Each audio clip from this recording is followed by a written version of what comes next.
రాజకీయాల్లో ప్రజాసేవకులు కనుమరుగైపోతున్నారన్నారు సిపిఐ జాతీయ కార్యవర్గ సభ్యుడు చాడ వెంకటరెడ్డి. తాత్కాలిక భ్రమలకు లోనైతే శాశ్వత నష్టమని హెచ్చరించారు. కరీంనగర్ జిల్లా చిగురుమామిడి రేగొండలో కుటుంబంతో కలిసి ఓటేవారు చాడ వెంకటరెడ్డి. డబ్బు మద్యానికి లొంగకుండా ఓటేయాలని పిలుపునిచ్చారు. ప్రజల్లో ఓట్లపై చైతన్యం తీసుకురావాలని అవసరం ఉందన్నారు చాడ వెంకటరెడ్డి.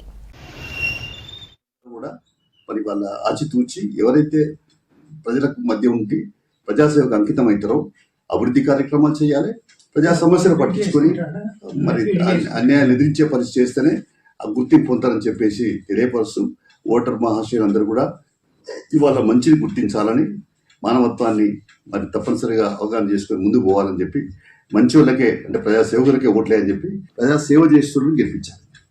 కానీ ఇప్పుడు డబ్బులు ఉన్నోళ్ళు లేదా అటాస ఉన్నోళ్ళని గెలిచేటువంటి పరిస్థితి కనపడుతుంది. అంటే ప్రజాసేవకులు కనుమరుగవుతున్నారు, డబ్బున్న వాళ్ళు తెరపైకి వస్తున్నారు. అందుకని ఇలాంటి దుస్థితి పోవాలి. అంటే ఓటర్లు చైతన్యం కల్పించాల్సిన అవసరం ఉంది.